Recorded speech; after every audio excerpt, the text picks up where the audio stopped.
Arratsaldeon, guztioi eta ongi etorri. Ladies and gentlemen, welcome. Buenas tardes y bienvenidos al séptimo encuentro de los diálogos europeos, Europa y la geopolítica mundial, con nuestro ponente Javier Solana.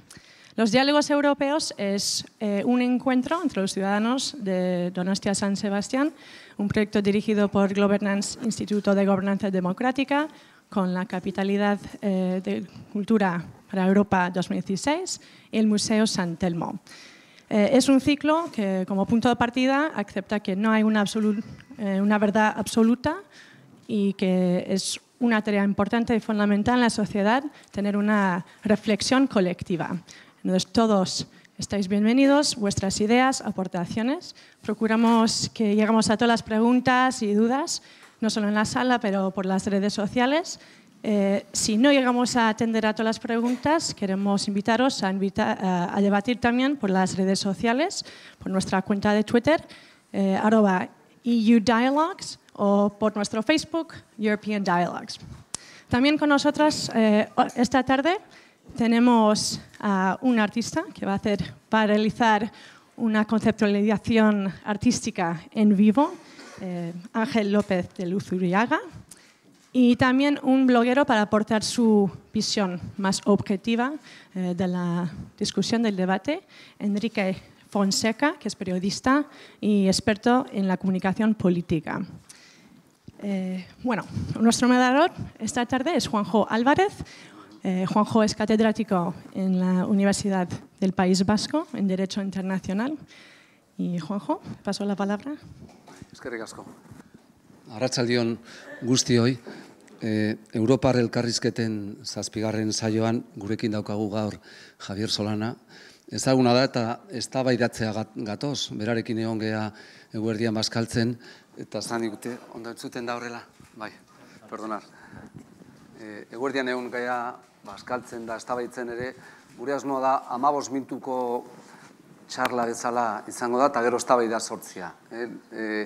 Contamos con Javier Solana entre nosotros en este 7º foro de lo que son los diálogos europeos.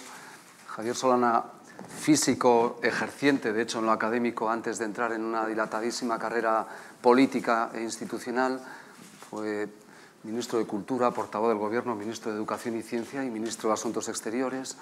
Estuvo al frente como secretario general de la OTAN, efectivamente, en una época muy potente, y fue el primer alto representante para la política exterior y de seguridad de la Unión Europea durante una década de 10 años. El propósito de esta tarde es debatir sobre todo lo que representa la geopolítica y la geoestrategia mundial en este momento, el papel de Europa, si sabemos exactamente hacia dónde quiere ir en esa vertiente, la crisis de los refugiados y por qué se ha agripado este motor de solidaridad que impulsó a la Unión Europea, o si nos hemos olvidado de nuestra historia y de lo que ocurrió, sin ir muy lejos en la historia, la Segunda Guerra Mundial. También la primera, por cierto, provocó el primer gran éxodo de refugiados, la cuestión climática, la dimensión del negocio de armas en el mundo, si el problema del Estado Islámico no se resuelve sincrónicamente buscando la paz y cómo buscar la paz, cómo resolver. Como ciudadano me pregunto la solución de convertir a un tirano en héroe, y me estoy refiriendo al líder en este momento sirio, obviamente, y cómo se debate todo esto. Tantas cuestiones en torno a eso que va a ser imposible abordarlas hoy día, no va a ser inabarcable en una tarde.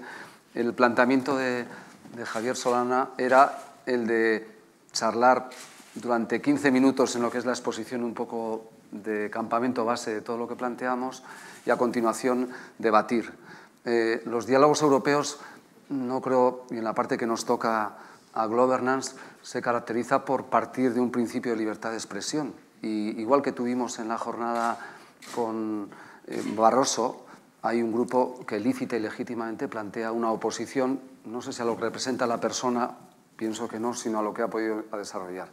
Nuestro planteamiento es que, terminada la exposición de Javier, podamos dar la palabra a este grupo crítico trasladado como tal y como el resto ejerzamos nuestra libertad de expresión, nos expondrán su punto de vista, que creo que es una lección de democracia que hemos de compartir entre todos, y continuaremos con el debate. Ese es el planteamiento que vamos a seguir adelante, y en primer lugar yo quería agradecer a Javier Solana el hecho de acudir a Donostia, San Sebastián, a debatir en un momento, además, en plena Asamblea General de Naciones Unidas, donde la bilateralidad prima sobre cualquier otra cuestión, a que nos trate de alumbrar un poco en toda la cantidad de tinieblas que atisbamos y nos dé algún lenguaje y mensaje positivo, que seguro que hay también buenas noticias por ahí fuera, ¿no?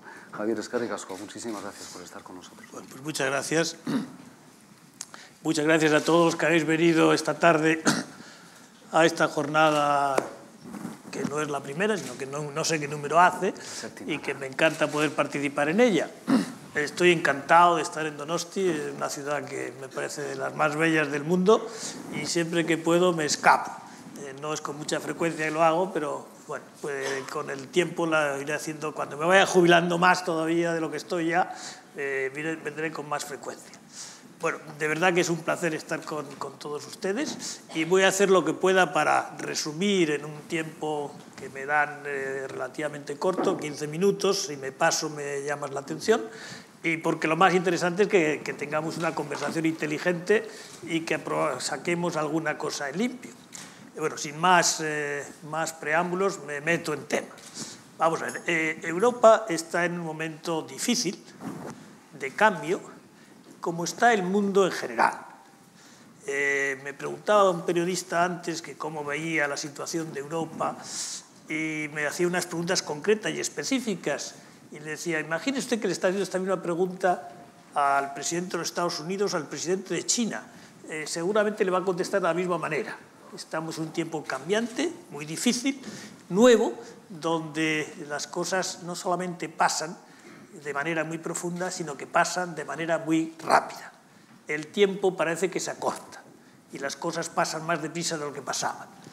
Fijaros por un momento, fíjense ustedes por un momento y pónganse en el año 2011, por pasar unos días hacia atrás, unos años hacia atrás. El año 2011 empezó la primavera árabe. Han pasado 4 años escasos. ¿Qué queda de todo aquello? Pues muy poco. Queda Túnez, un dictador en Egipto otra vez, y una situación de guerra tremenda en Siria que lleva ya 5 años, casi 5 años, y que nos ha traído no solamente el problema y el sufrimiento a las personas de Siria, a todos los que han tenido que emigrar, que han tenido que refugiarse. Les voy a dar un dato para que no se olviden. Hace 5 años, Siria tenía 22 millones de habitantes. Hoy tiene menos de la mitad. Y todos esos o están muertos o están desplazados, no están en Siria. Para que se hagan ustedes una idea de la dimensión de la catástrofe que tenemos. Muchos de ellos están llamando a nuestras puertas, y de eso vamos a hablar, porque tenemos unas obligaciones históricas de acogerlos. ¿Cómo se les debe acoger? Lo veremos dentro de un momento, mi posición por lo menos, pero para que se hagan ustedes idea del cambio tan importante que está pasando en el mundo de hoy. Vamos a ver, 2 palabras sobre la crisis económica. La crisis económica todavía no se ha acabado. Hace unos meses todavía estábamos hablando, desde el punto de vista europeo, de los problemas de Grecia. Los problemas de Grecia siguen ahí, todavía no están acabados, por lo tanto tenemos todavía unos grandes problemas delante de nosotros que hay que intentar resolver. Pero es que a la vez parecía que el mundo ya salía de la crisis, pero es que el mundo tampoco sale de la crisis. Hemos vivido desde el año 2008, que empieza la crisis, hasta el año 2015, que es el que estamos ahora, prácticamente con la economía mundial manejada por el gran motor de China. Europa no crecía, América no crecía, solo crecía fundamentalmente China y los países emergentes. Bueno, hoy China deja de crecer. Hoy China ya no crece como crecía hace 5 años. Y nadie ha salido a crecer para mantener el crecimiento mundial todavía como crecía China. Estados Unidos empieza a crecer, pero la Unión Europea todavía crece muy poquito. Por lo tanto, en un tiempo muy corto han pasado muchas cosas. Y todo eso es lo que tenemos que ser capaces de interiorizarlo para entenderlo bien y para que no se vuelva a repetir las partes más negativas de lo que estamos haciendo. La segunda cosa que quería decir es que Europa tiene, desde el punto de vista exterior, tiene fundamentalmente 2 grandes problemas que están en sus fronteras, en la frontera sur y en la frontera este. En la frontera este tenemos un problema sin resolver, que por llamarlo de alguna manera lo llamaríamos Ucrania, pero que tiene su origen más allá de Ucrania, tiene su origen en Rusia. Tenemos una situación nueva desde el punto de vista de Rusia. Rusia ha actuado en los últimos meses, año, de una manera que no esperábamos que fuera a actuar, quebrando algunas de las leyes fundamentales, que es que las fronteras no se mueven por la fuerza, así que las fronteras desde el final de la Segunda Guerra Mundial y del Tratado de Helsinki, final de la Guerra Fría, las fronteras es algo sagrado que se mueven por diálogo y no se puede mover de otra manera. Por lo tanto, tenemos un problema serio ahí que tenemos que ver cómo lo resolvemos. Hay un acuerdo firmado por las grandes potencias que creo que puede salir bien, que es el acuerdo de Minsk, pero que tendremos que ver cómo se resuelve bien desde aquí hasta diciembre. Si en diciembre estos acuerdos no se llevan a efecto en toda su totalidad, tendremos un problema bastante serio en esa frontera. La frontera sur, la imagináis perfectamente, la frontera sur es el problema que tenemos con los países del Mediterráneo y con los países más allá del Mediterráneo, o del Mediterráneo más oriental, que es lo que llamamos el Oriente Medio en sentido amplio. Os decía al principio lo que ha sido la primavera árabe y la tristeza que nos puede dar volverlo a mirar. Solamente hay un país, que es Túnez, que es un país que ha atravesado su primavera árabe, digamos, y que se mantiene como un país democrático, como un país donde hay dos partidos que gobiernan en coalición y que económicamente parece que sale adelante, pero todavía con grandes dificultades. Pero todos los demás países que empezaron una primavera árabe, desde Egipto, Siria, Bahrein, etcétera, todos han vuelto a dar un paso atrás. Por lo tanto, aquí algo nos ha pasado a todos, que o bien no lo hemos tratado bien nosotros, o bien no lo han tratado bien ellos, o en general no lo hemos tratado bien ninguno de nosotros en general. La primavera árabe y sus consecuencias nos trae y nos lleva a lo que decía el moderador, que es el tema de los refugiados. Y el tema de los refugiados en España, yo quiero ser muy franco con ustedes o con vosotros, el tema de los refugiados, que no es un tema de la Unión Europea, sino que es un tema de la comunidad internacional, trae causa de un acuerdo, de un convenio de las Naciones Unidas. Y ese convenio de las Naciones Unidas se llevó a cabo, se hizo, para los refugiados europeos de la Primera y la Segunda Guerra Mundial, de la Primera primero y de la Segunda después. Tengamos claro que esa norma por la cual uno debe acoger refugiados de las guerras estaba hecho para ayudar a los europeos del final de la Primera Guerra Mundial.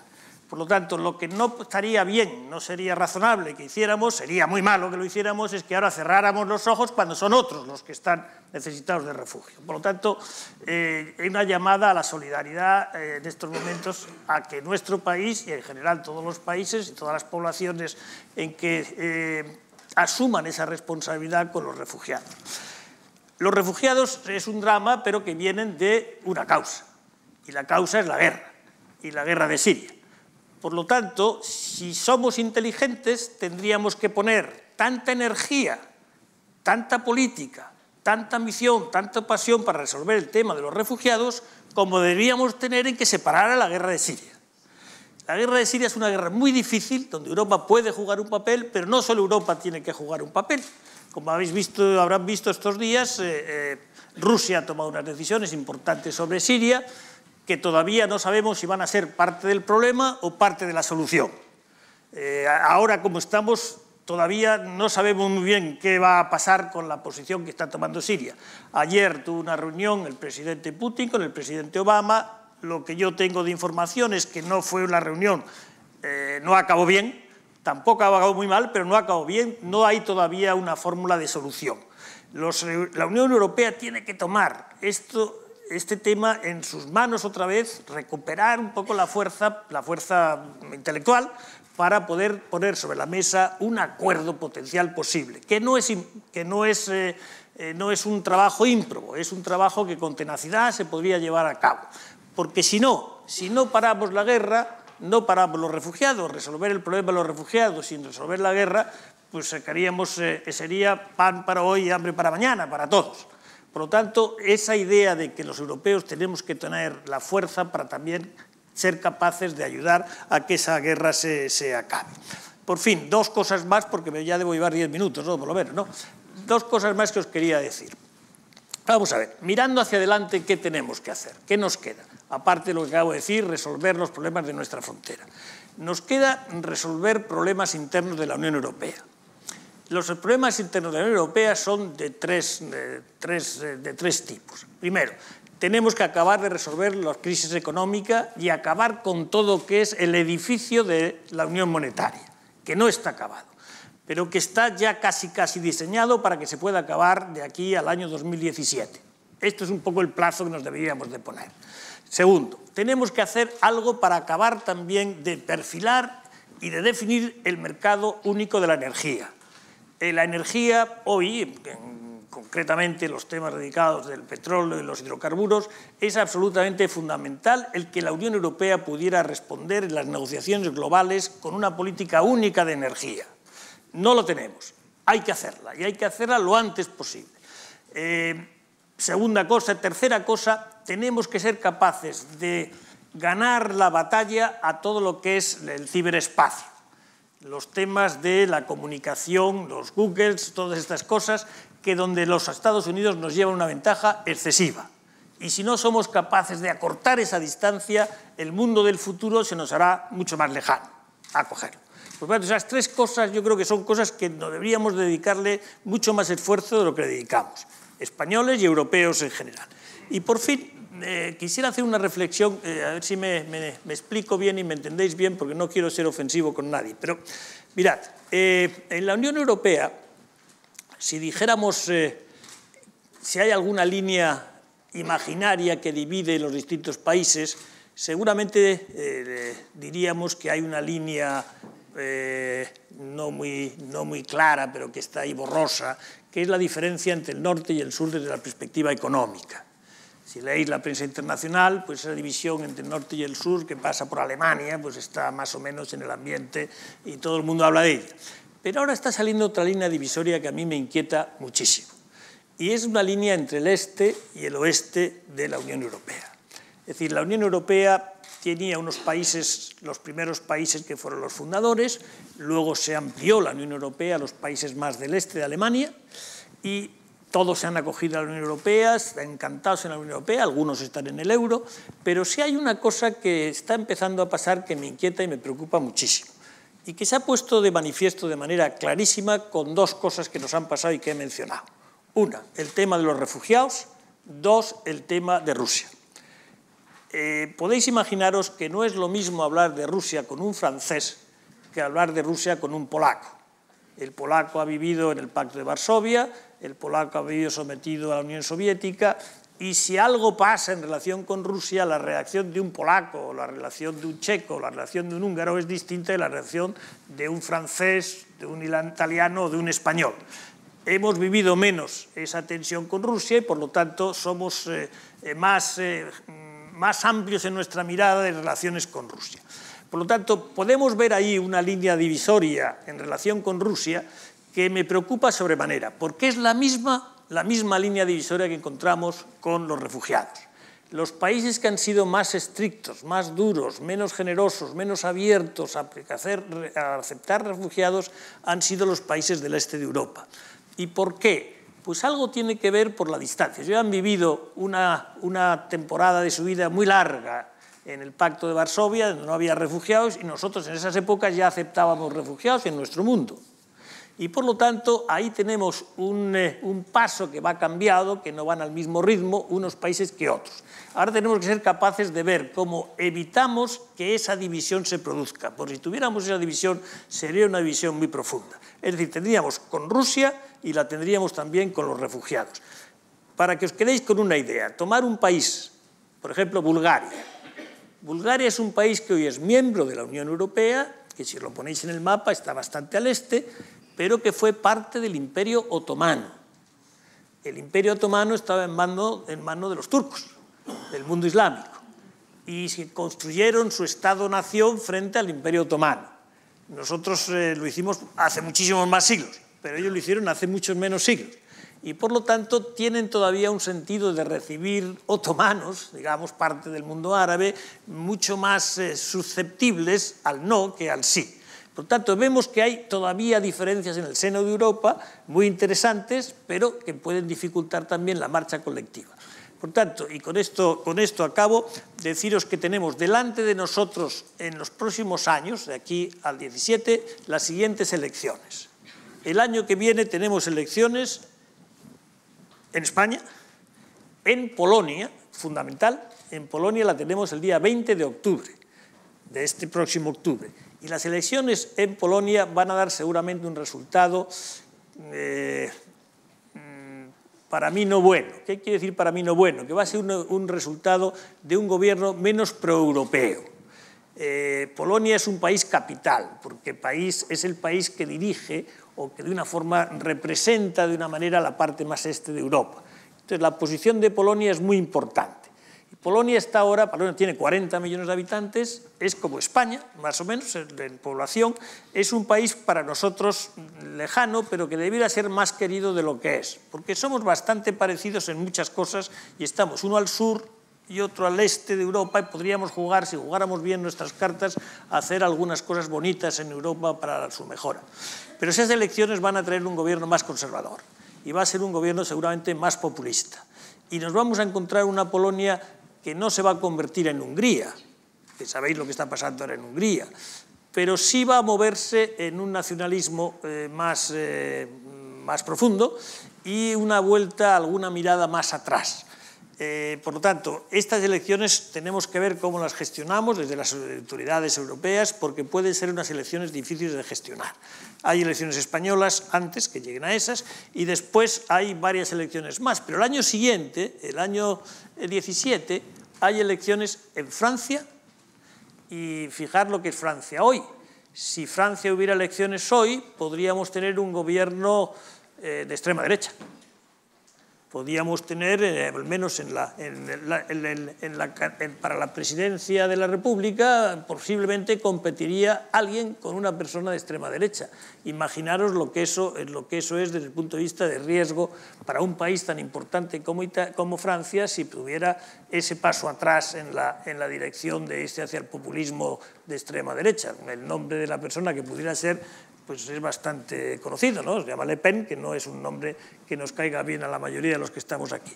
Tenemos elecciones en Alemania y si se presenta Merkel sería la tercera vez que se presenta y puede no presentarse, yo creo que se va a presentar, pero sería la tercera vez que se presenta y ya sería seguramente su último mandato.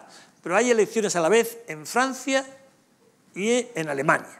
Y hay en Inglaterra el gran referéndum sobre si Inglaterra se queda o no se queda en la Unión Europea. Por lo tanto, tenemos delante de nosotros tres incógnitas importantes de qué va a pasar en los grandes países, en los tres grandes países, desde el punto de vista electoral o desde el punto de vista de referéndum. Alguien tiene que mantener la cabeza clara y alguien tiene que mantener la línea de buena dirección. Esperemos que las autoridades de la Unión Europea lo hagan y que los países, nosotros ya habremos pasado las elecciones, los países que ya han pasado las elecciones mantengan una línea de conducta la apropiada. Creo que esos son los retos que vamos a tener delante de nosotros en los próximos meses, o los próximos años, y lo que sí quisiera deciros, y con esto ya me miras, voy a terminar, que la solución a casi todos los problemas que tiene España y a casi todos los problemas que tiene Europa es más Europa, no menos Europa. Integrarse más y dar una cesión de soberanía, hacer que realmente Europa sea un lugar donde podamos vivir todos confortablemente, porque ya en el mundo de hoy, uno a uno, cada uno de nosotros por separado, somos incapaces de resolver nuestros problemas. Si no los resolvemos juntos, en el ámbito que nos llamamos Europa, que es uno de los edificios arquitectónicos, políticos, más maravillosos que la historia ha creado. Esta frase no es mía, esta frase es del presidente Lula, que yo se lo oí con gran emoción cuando lo dijo delante de mí. Nada más, quiero este mi primer mensaje y ahora vamos a tener una conversación inteligente sobre todos estos temas. Gracias por haberme escuchado.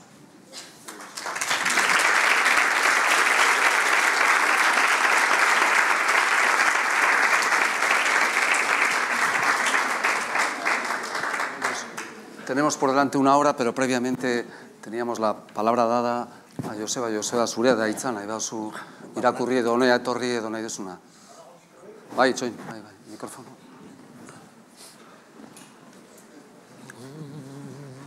¿Dónde va a hablar? Supongo que hablarán. Pero habla en euskera. Entonces no voy a entender nada.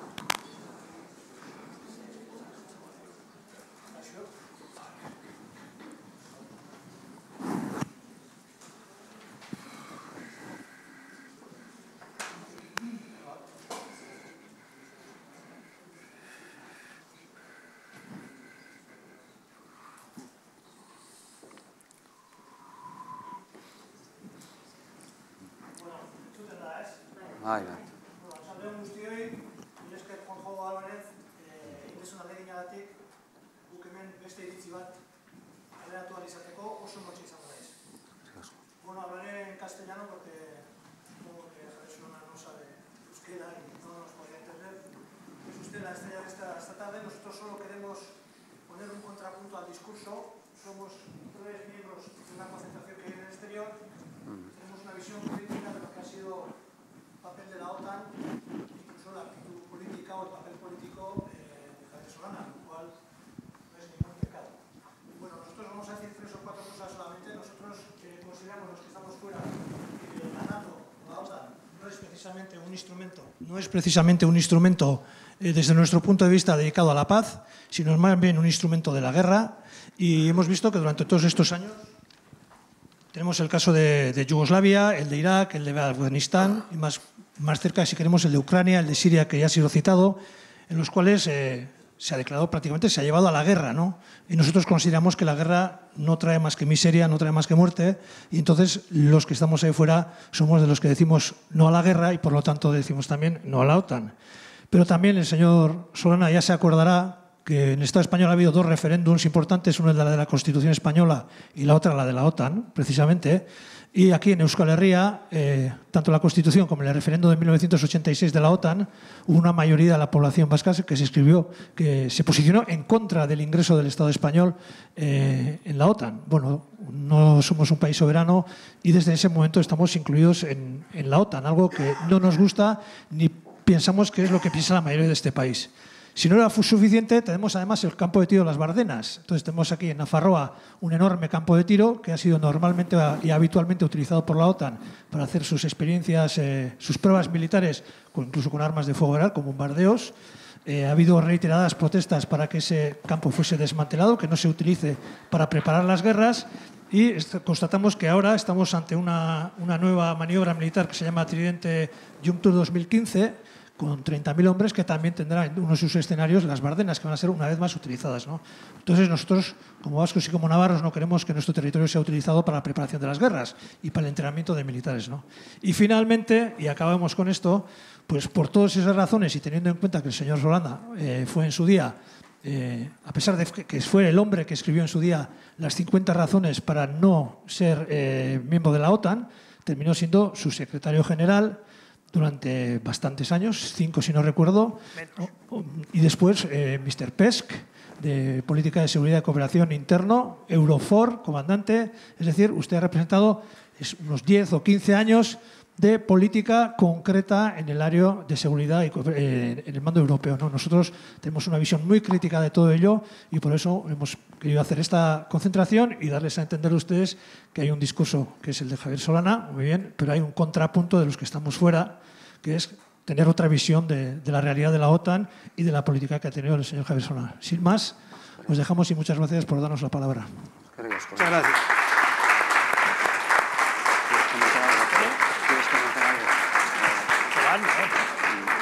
Si quieres, ¿nos quieres comentarle algo? ¿No? Bien, continuamos con el debate, formaba parte del debate. Yo creo que un ejercicio de libertad de expresión es respetar la libertad de expresión de quien se expresa y el pacto acordaba que pudieran expresarse. Me encantaría, se lo había comentado Joseba, que se quedaran para debatir. Le preguntaba a Javier si quería responder, pero bueno, vamos a continuar en un punto y seguido con todo ello. Tenemos 1 hora para debatir, porque de eso es de lo que se trata, ¿no? Para analizar mientras... Y el planteamiento, la metodología es levantar la mano. Vamos a intentar ser breves, por favor, en las preguntas para que le demos dinamismo y lo vamos a ir a llevar adelante. Hay ya 2 manos pedidas. Permitidme, tenemos algunas preguntas por Twitter también. Yo no me resisto a hacerle una pregunta a Javier y lo seguimos adelante, porque creo que nos atormenta emocionalmente a todos el Estado Islámico en lo que representa de un nudo gordiano muy complicado de resolver, ¿no? Y si vamos al origen, quería preguntar si el origen está en los errores en Irak o no. Y en segundo lugar, ¿cómo podemos responder a un problema que seguramente no tiene solo una respuesta militar, con un Consejo de Seguridad más dividido que nunca y con una situación de multipolaridad muy complicada, ¿no? Saber ese punto de partida, porque si nos resuelves este problema creo que nos vas a poder resolver casi todos los demás que planteemos, pero ¿cómo se puede intentar entrar en ese avispero tan complicado, ¿no? Y luego Vamos a ver, Sí, yo. Pues yo voy a intentar a lo mejor me extiendo un poquito, si me extiendo me lo dices, que es un tema que conozco muy bien.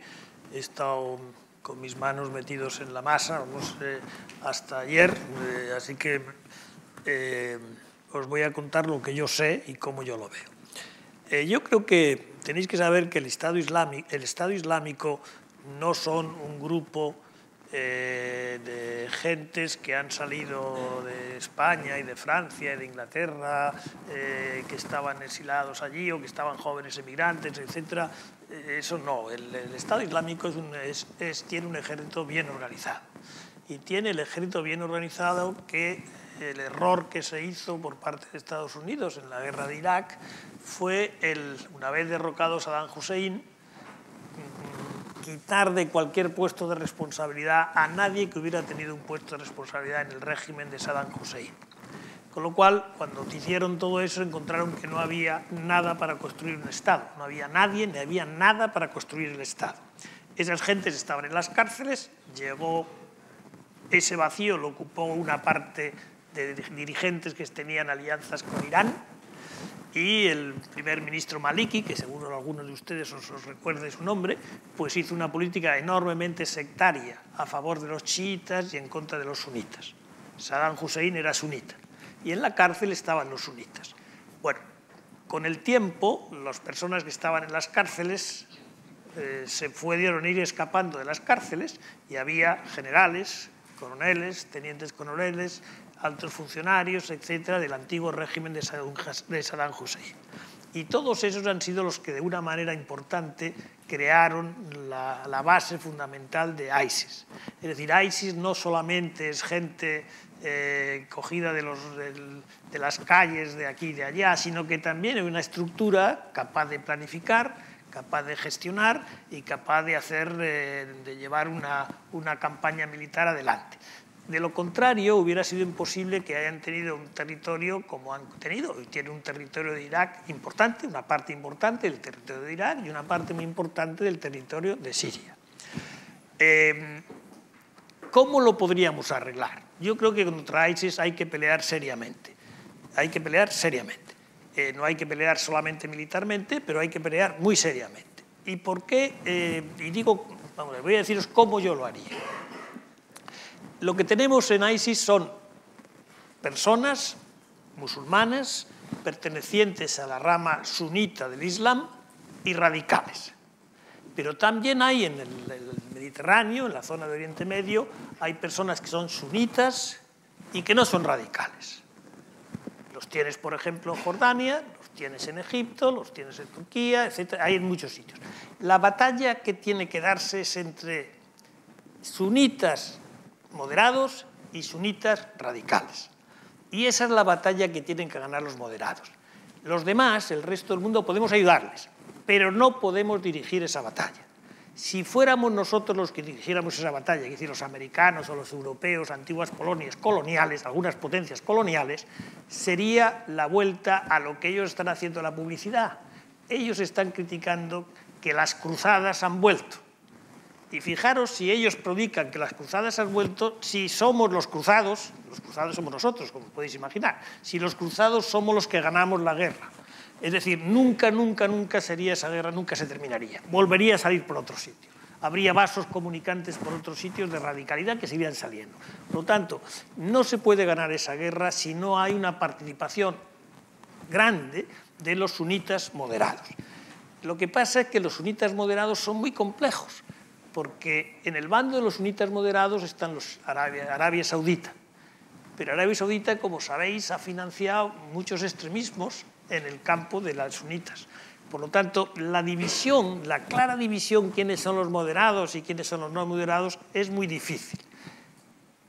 Bin Laden era un saudí y no muy lejos de la familia real saudí. Por lo tanto, las dudas que existen entre mucha gente de cuáles son las connotaciones, las relaciones, las interrelaciones que existen entre unos y otros es muy grande. Y luego tenemos otro grupo de países que sí pueden ayudar, aunque no debieran ser los más importantes en ayudar, que son los chiíes, los chiitas, la otra parte, la otra rama del Islam importante, los chiitas. Los chiitas están fundamentalmente en Teherán, en Irán. Pero, como sabéis, Irán y Arabia Saudita pues, son dos grandes competidores regionales. Están en la gran competencia regional. ¿Quién va a ser la potencia más importante? ¿Irán o va a ser Arabia Saudita? Irán tiene una tradición histórica mucho más potente de lo que tiene Arabia Saudita. Irán es el viejo imperio persa. Es decir, que hace muchos siglos había gente en Teherán y no había gente en Jeddah, no había gente en Arabia Saudita. Nada más que beduinos en camellos, ¿no? Y allí había ya una riqueza, poesía, literatura, música, matemáticas, etcétera, que hay, si vais a Irán, pues Irán es un país con una tradición tremenda. Ahora está gobernado por unos clérigos, pero ahí hay una tradición histórica, un pozo histórico muy superior a lo que hay en Arabia Saudita.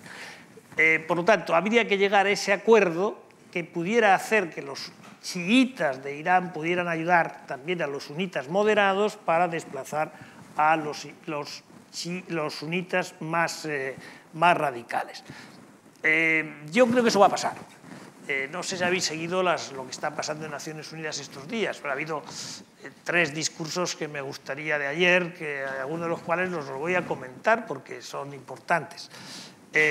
Primero, el del presidente Obama, fue un gran discurso. El de ayer en Naciones Unidas, un gran discurso ofreciendo en la guerra de Siria toda su cooperación, diciendo unas cosas que yo he dicho muchas veces, que habría que volver a reunir los miembros permanentes del Consejo de Seguridad, más los miembros, más la Unión Europea, representado por sus instituciones, para poder llegar a un acuerdo de parámetros de cómo se resuelve la crisis de Siria. Una vez que eso lo hubiéramos hecho, había que volver a sentar a la mesa y llamar a la Arabia Saudita, a Turquía y a Irán, y sentarse con esos 3 en la mesa e intentar encontrar una fórmula con esos, digamos, grupo de países. No hay todavía luz verde de lo que ha pasado en el discurso de Obama. Parece que después vino Putin y hizo un discurso, en cierta manera, contradictorio, no del todo, pero con algunos matices muy importantes en relación con el de Obama. Porque él dijo que había que hacer una coalición para batallar con ISIS, capitaneada por Assad. Y como os podéis hacer idea, Assad es el que ha hecho que muchos de los refugiados que tenemos llegando a nuestras puertas son expulsados por Assad. Decir que Assad va a ser el que nos va a librar de ISIS, pues suena un poco raro, ¿no? No parece que sea la persona más indicada. Estaríamos dispuestos, cuando yo digo nos, yo no soy nadie, ¿no? Estarían dispuestos el mundo occidental, digamos, a aceptar que parte de los restos que quedan del régimen de Assad en Siria se pudieran sumar, pero tener a Assad por líder de esa coalición parece muy difícil de ser aceptado. Tanto ese problema ahí está y está sin resolver. Tercera cosa que os quería decir fue el discurso para mí enormemente importante del presidente de Irán, Rouhani. Rouhani es para que no os llaméis engaño, es un gran amigo mío. Gran amigo mío. Le conocí en el año 2003, he trabajado con él, he negociado con él durante 3 años, lo he vuelto a encontrar ahora después de muchos años, nos hemos vuelto a encontrar, es buen amigo mío y tengo gran confianza en él, honestamente lo digo. Fui a su toma de posesión como presidente y creo que es una persona con la que se puede contar. Pero empezó su discurso ayer de una manera muy sorprendente y muy dramática. Sabéis que en la Meca ha habido un accidente tremendo, donde han muerto más de 700 personas en la peregrinación de los musulmanes a la Meca. es una catástrofe. 700 personas de peregrinos que mueren en la Meca es una catástrofe.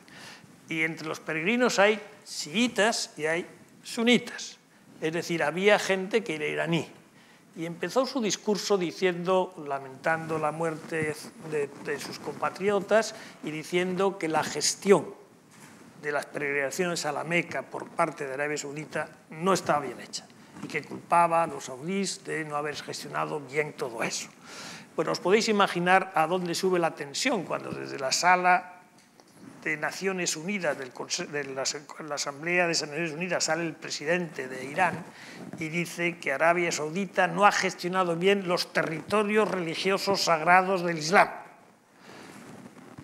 La respuesta de Arabia Saudita todavía no ha llegado, pero llegará, de alguna manera llegará. Es decir, que en esa esperanza que yo tenía de convergencia entre Teherán y Jeddah, o Riad, ayer en el pleno de la Asamblea General de las Naciones Unidas vi una desconexión muy importante. Vamos a ver cómo eso puede volver a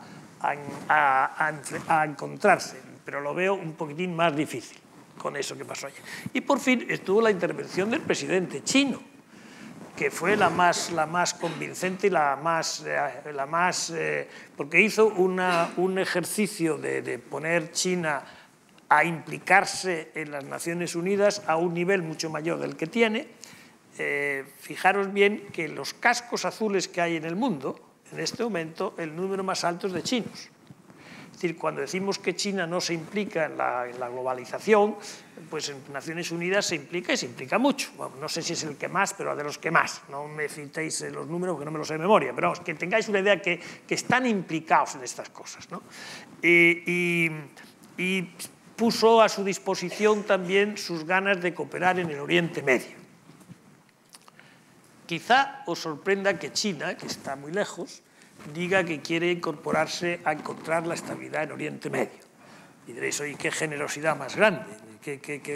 Bueno, sí, sin duda generosidad, pero también hay interés. Fijaros que si vamos al año 2014 y vemos a quién vende el gas y el petróleo, Arabia Saudita, os dará una pequeña explicación.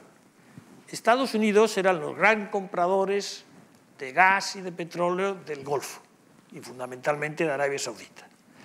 Estados Unidos, el año 2014, no compra prácticamente nada de gas ni de petróleo a Arabia Saudita, porque han descubierto ellos el shale gas, que sabéis lo que es, ¿no? El gas es de nuevo de esquisto, que está produciendo unas cantidades tales que hoy Estados Unidos, por primera vez en la historia de Estados Unidos, hoy es completamente independiente de gas y de oil y de petróleo.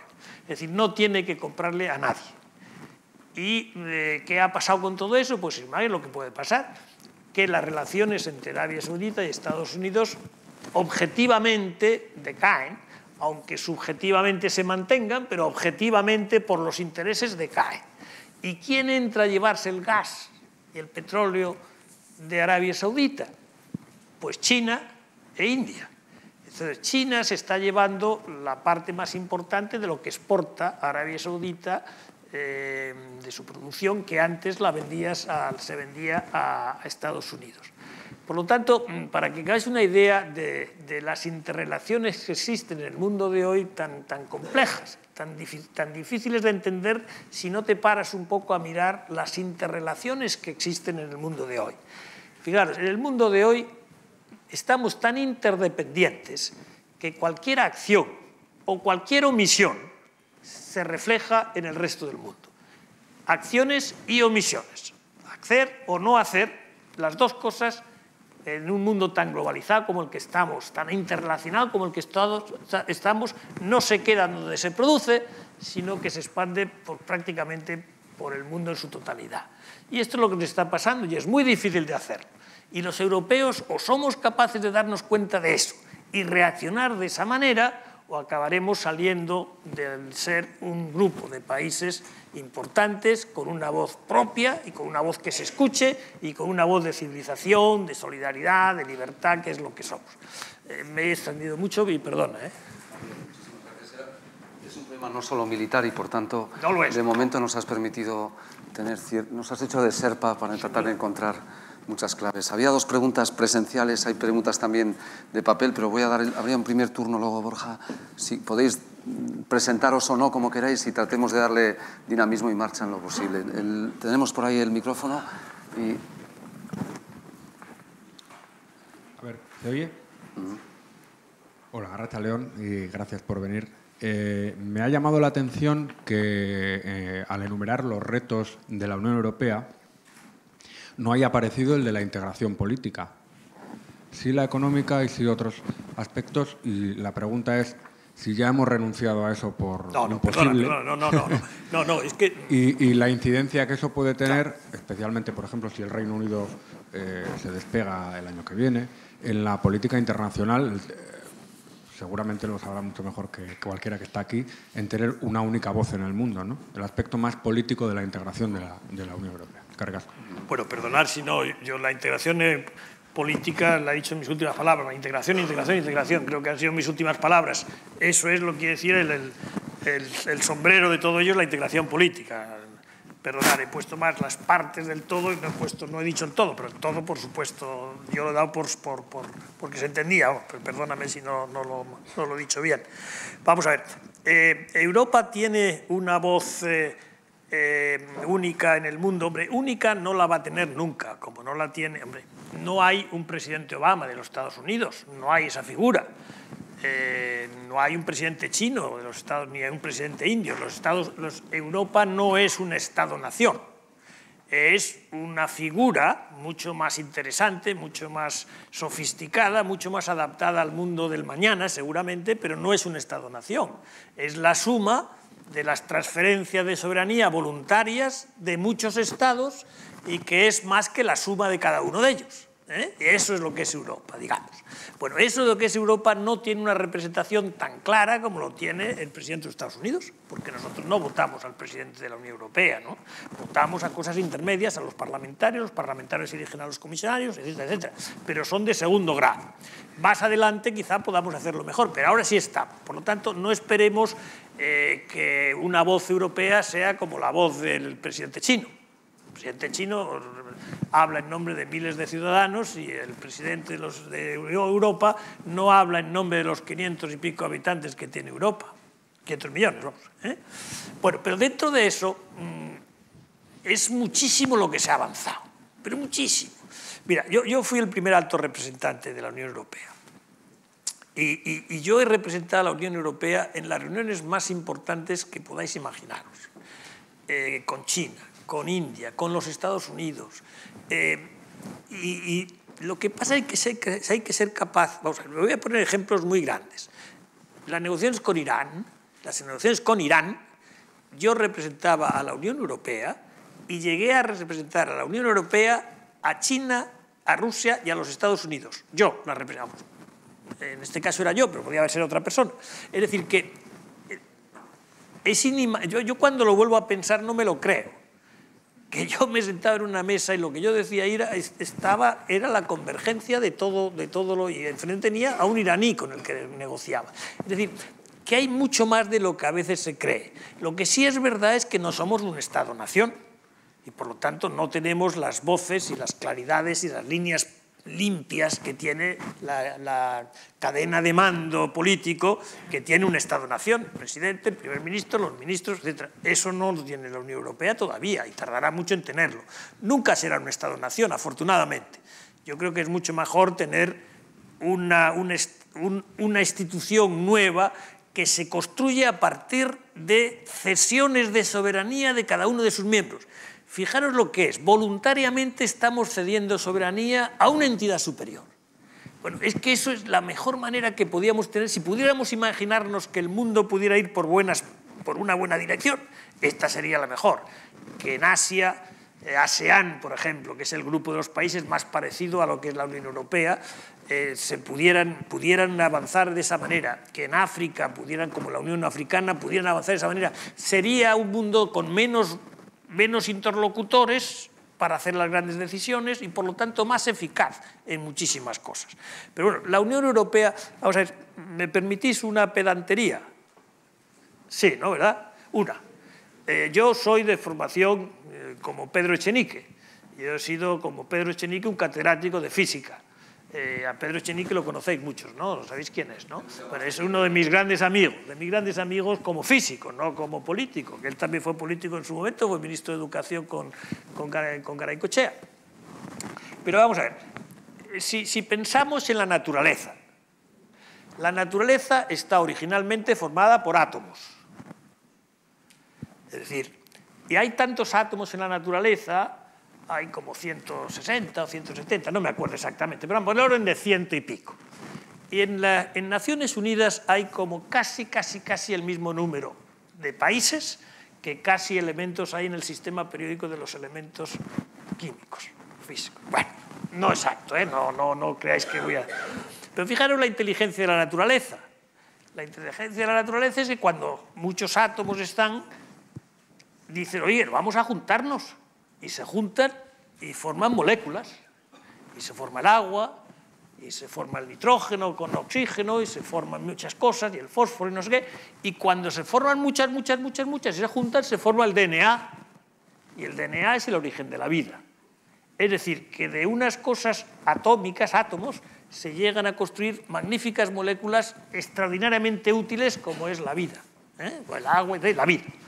Bueno, en la vida política global, quizá debíamos de empezar a pensar cómo formulamos, a partir de los átomos de cada país soberano, cómo empezamos a hacer, mediante cesión de soberanía, como hacen los átomos, cesión de algún electrón, para que ese electrón, en vez de ser de un átomo, pasa a ser un electrón de 2, o de 3, o de 4, o de 20, cómo cedemos alguno de nuestros átomos de nuestra propia soberanía como países a otros para construir moléculas. La Unión Europea es una magnífica molécula y por el mero hecho de reunirnos y por el mero hecho de compartir nuestra soberanía, somos más que lo que seríamos cada uno por su cuenta. Os voy a decir una barbaridad ahora que ya no tiene que ver nada con la física. De los 10 países más ricos de la Tierra, en este momento, hay europeos, ¿cuántos? Alemania, Francia, Gran Bretaña, Gran Bretaña, Francia, Alemania, lo he dicho, y Italia. Son 4, ¿no? 3, 4, 4. Dentro de 10 años habrá 3 entre los 10 más ricos de la Tierra. Dentro de 20 años habrá 2. Dentro de 30 años habrá 1. Si vamos separados. Si vamos juntos, seremos de aquí a dentro de muchos años, seguiremos como tal, pues somos, escuchadlo bien, seguimos siendo la primera potencia económica mundial. La Unión Europea, como tal, toda unida, la primera potencia económica mundial y la primera potencia comercial del mundo. Y si nos separamos, dentro de 4 años no habrá ni una sola voz europea entre las 10 economías más grandes del mundo. ¿Qué hacemos? ¿Qué nos interesa más? ¿Separarnos? ¿Volver al nacionalismo? ¿Volver a pegarnos? ¿Queremos separarnos? Hombre, la racionalidad nos dice que debíamos hacer lo contrario. Vamos a ver si seguimos uniéndonos, vamos a ver si seguimos haciendo las cosas en común, poco a poco vamos construyendo el edificio más cerrado y cuando pase el tiempo seguiremos contando en el mundo con una voz que tenga o que hable de las cosas, de los valores, de las ideas, de la historia, de lo mejor que hemos hecho en el mundo y también hablar de lo peor que hemos hecho en el mundo. Porque Europa, perdonadme que lo diga, ha tocado las cimas más hermosas de la creatividad humana. La música, la poesía, la escritura, la arquitectura. Pero hemos bajado a las cimas peores del odio entre los hombres. 2 guerras civiles europeas que se han convertido en guerras mundiales, globales. Y eso también lo hemos hecho los mismos que hemos sido capaces de producir la música de Bach, hemos sido capaces de matar muchísimo. Por lo tanto, todo eso que somos, todo eso yo creo que lo tenemos que poner, mantenerlo en común, mantenerlo como algo que nos une y tratar de seguir viviendo colectivamente y unidos. unidos, concediendo nuestra parte de soberanía para hacer algo mejor. Seguimos con las preguntas presenciales, pero... Ay, perdón. 3, 4 preguntas sobre Europa recibidas virtualmente. Carlos Barcina, José Antonio Sánchez y también de la revista Bilderberg. Varias coinciden en la pregunta de la Europa a varias velocidades, la Europa asimétrica, la mal llamada Europa unida, economicista, antisocial, si tiene recorrido, si Turquía llegará en algún momento a formar parte de Europa y qué papel puede jugar Europa en el nuevo panorama geopolítico mundial. Muchas preguntas, pero si las podemos concentrar y seguimos con la parte presencial. Bueno, vamos a ver. Carlos me parece que es el que ha preguntado sobre las 2 velocidades, ¿no? Mira, la Europa de 2 velocidades existe ya. Hay unos países que están en la moneda única y otros países que no están en la moneda única, y con eso estamos viviendo ya desde hace varios años, ¿no? Le llamas a esas 2 velocidades, le llamas a esas 2 geometrías, llámale como quieras, pero me parece que hay ya un grupo que quiere integrarse más y se ha integrado ya en la moneda, se ha integrado ya en las fronteras con el proceso de Schengen y otros no. Por ejemplo, Inglaterra pues, no está en la moneda única ni está en Schengen. Polonia no está todavía en la moneda única, aunque querrá estar, y está en Schengen y no está Inglaterra. Es decir, que en cierta manera ya hay dos geometrías, 2 velocidades, lo que quieras, como quieras llamarle. Y yo creo que eso va a durar bastante tiempo. Aunque el tratado dice que a futuro todos los países de la Unión Europea tienen que estar en la zona euro, a futuro, no dice cuándo. Y yo creo que hay países que van a tardar muchísimo en querer estar en la zona euro. Si Inglaterra no se va por el referéndum fuera de la Unión Europea y se queda, tardará muchísimos años en querer entrar en la zona euro teniendo la libra como tiene y teniendo la capitalidad financiera como es Londres, etcétera, etcétera. Pero 2 velocidades las va a haber. Las dos velocidades o 2 geometrías, como queráis llamar. La segunda pregunta que se me ha ido... Era, bueno, 2 preguntas. Una sobre si estamos ante una Europa mal llamada unida, economicista, antisocial, y si esta tiene recorrido por ese camino. Bueno, vamos a ver. Tenemos una Europa donde, vamos a decirnos las verdades, donde está formada por estados, es verdad que han cedido soberanía, pero los ciudadanos de cada estado eligen a sus primeros ministros. Hoy, la mayoría de los primeros ministros de la Unión Europea son del Partido Popular.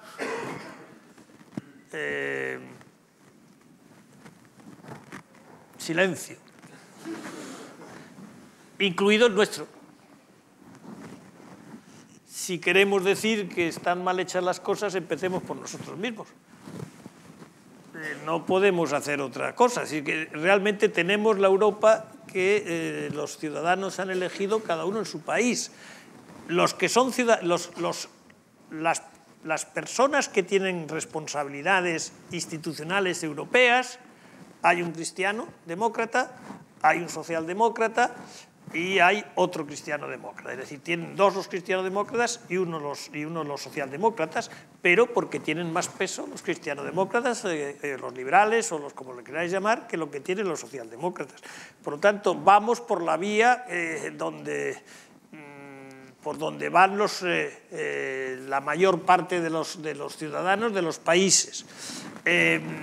¿Se puede eso cambiar? Se puede cambiar y se cambió. Incluso dentro de esta estructura, que parece que esto no es un gran cinturón cerrado donde estamos todos enganchados, no. Yo creo que hay muchísimo margen de maniobra, pero que sepáis que mucha responsabilidad tenemos los ciudadanos europeos. Y cada uno de los ciudadanos europeos tiene que saber que cuando toma una decisión que es nacional, que es local, es nacional y es europea. Y ahí no podemos salirnos de ese círculo. No sé si lo entendéis, pero aplicarse el cuento cada uno, ¿no?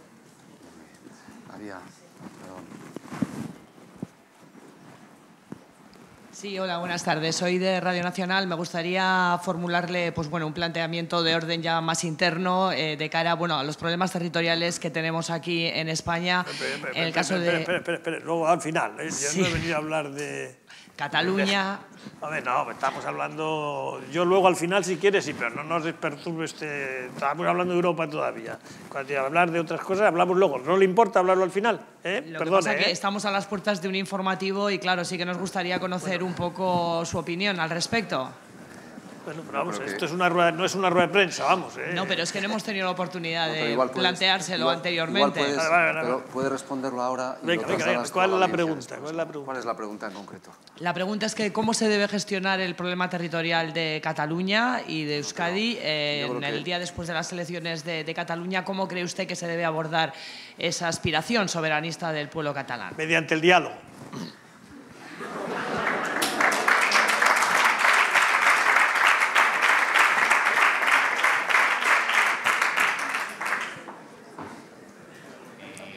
Buenas tardes, Arratsaldeon.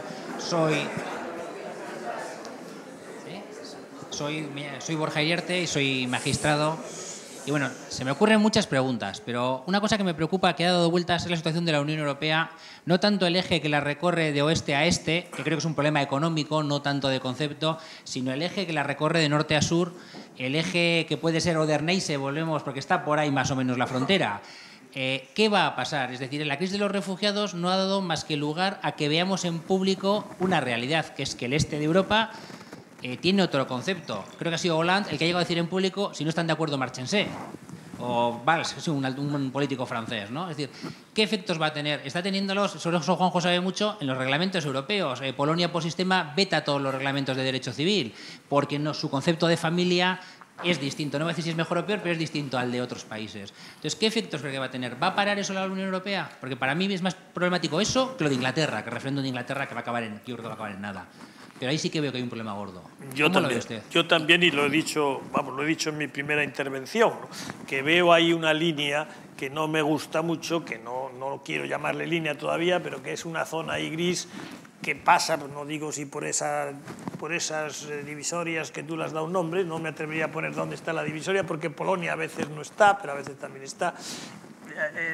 Para mí el ejemplo peor, como lo he dicho en público, pues lo puedo seguir diciendo aquí, no voy a hacer titulares en los periódicos. Para mí Hungría es el ejemplo peor. Yo he llegado a decir el otro día, con gran enfado del primer ministro de Hungría, claro, lógicamente me dije, si Hungría fuera hoy un candidato para entrar en la Unión Europea, yo votaría no, porque no está cumpliendo con las normas fundamentales de la Unión Europea, con los criterios de Copenhague. Eso me preocupa sobremanera, porque si hay un movimiento por esa zona de vuelta a un nacionalismo exagerado y a unos planteamientos como los que representa, por ejemplo, el primer ministro de Hungría, pues sería muy preocupante, para mí muy preocupante. Bueno, para vosotros, pero no todos nosotros, sí. No, al contrario, no, porque cuando se amplió la Unión Europea, a mí me tocó ser uno de los en el 2004, ¿no? Cuando se abrió la Unión Europea, todos los países estaban en el momento mejor, mollar para entrar, se habían hecho todas las reformas posibles económicamente, todos los códigos civiles, todas esas cosas habían... Todo eso que ha pasado, que tú dices ahora, es que está pasando hacia atrás, decisiones que ya habían tomado, otro gobierno está dando marcha atrás, pero todos entraron en la Unión Europea, no solamente cumpliendo todos los criterios de Copenhague, sino además con un gran entusiasmo. Lo que estamos viendo ahora es ir hacia atrás. Y algo de esta variación hacia atrás o de esta marcha atrás tiene que ver también con la crisis económica. El 2008 es un año dramático, porque ni estábamos preparados para ello, ni teníamos las instituciones preparadas para ello, ni estábamos preparados psicológicamente, porque nadie nos había dicho nada de que esto iba a llegar. Yo he contado antes en la comida, con los amigos que he comido, que yo estaba el día 10 de mayo del año 2008 en Inglaterra, en la casa de fin de semana que tiene el primer ministro, se llama Chequers, que está cerca de Londres. Y estaba con el jefe, el director general del Fondo Monetario Internacional, que era un europeo, entonces Strauss-Kahn, con el director de la Organización Mundial de Comercio, que era Pascal Lamy, otro europeo, y Michelle Bachelet, la presidenta de Chile. Y hablando, era mayo de 2008. Lehman Brothers es en septiembre de 2008. Es decir, poquitos meses.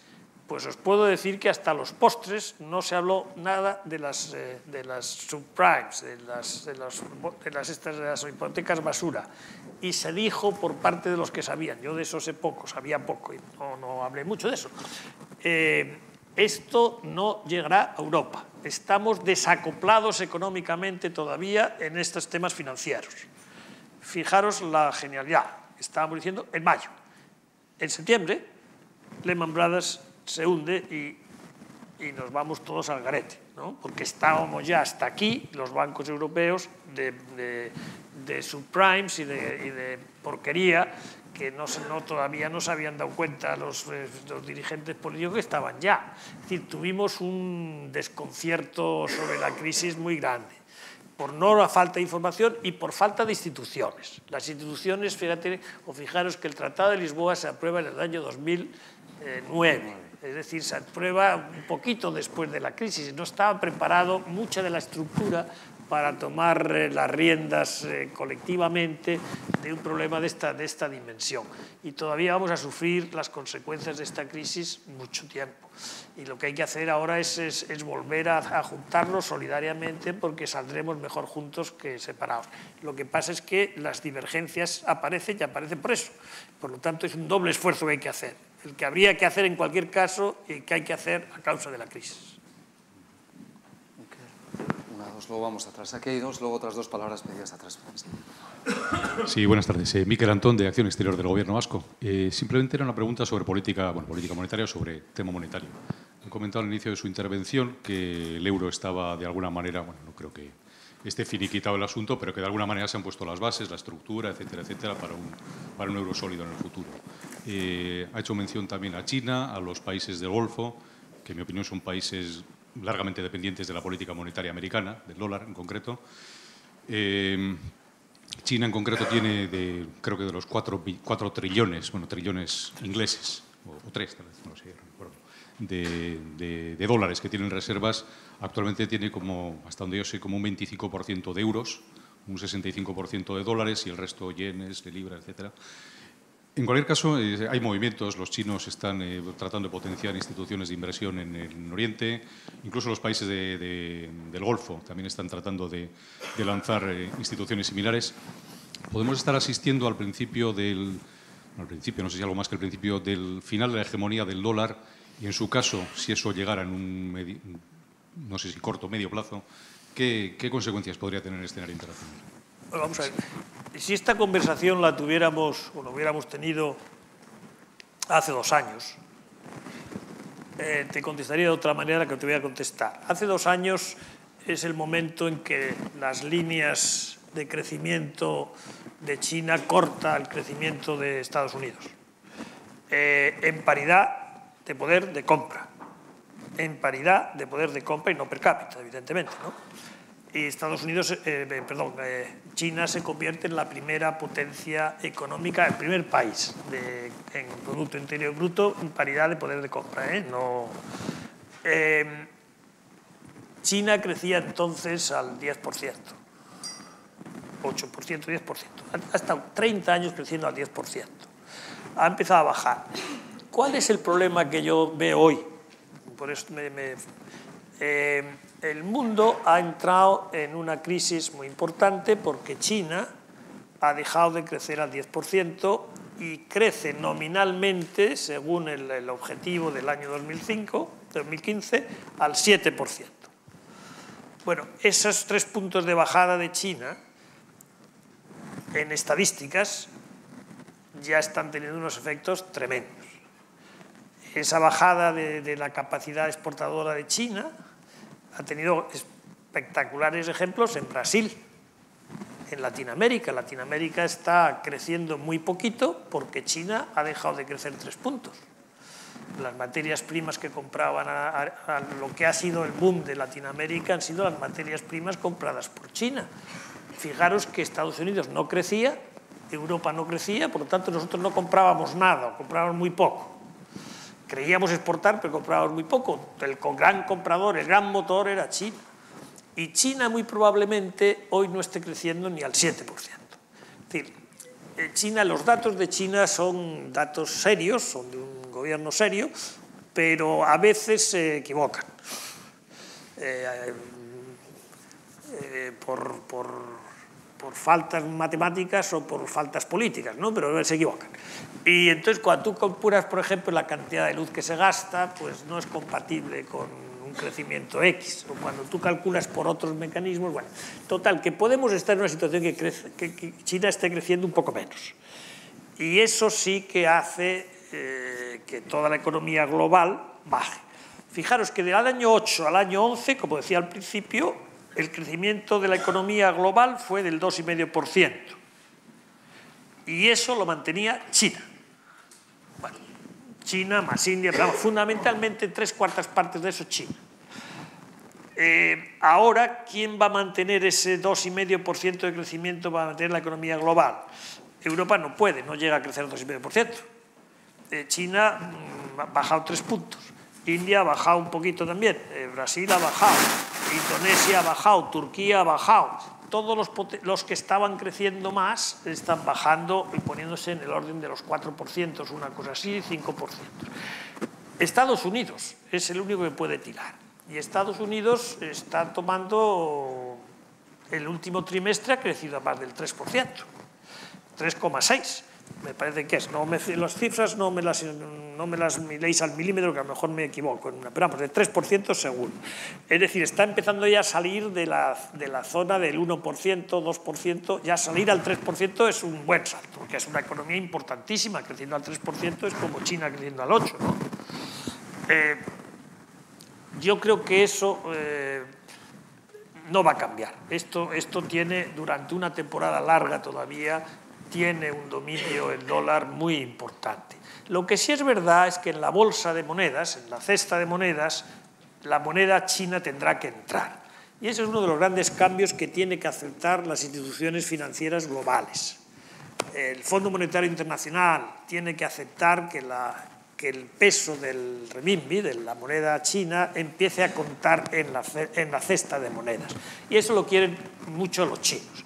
A los chinos, si queremos darles un buen regalo, es uno, de aceptar que son una economía de mercado, que todavía no lo hemos aceptado formalmente, darles ese título, porque ese título te da pie a tener créditos de las instituciones internacionales mejores.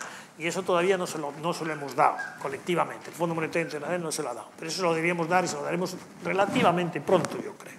Y luego que la moneda pueda jugar también, no es convertible la moneda, pero que pueda estar en la cesta general, ¿no? Eso sí lo que, pero yo creo que eso no lo vamos a ver, no lo vamos a ver en un tiempo corto.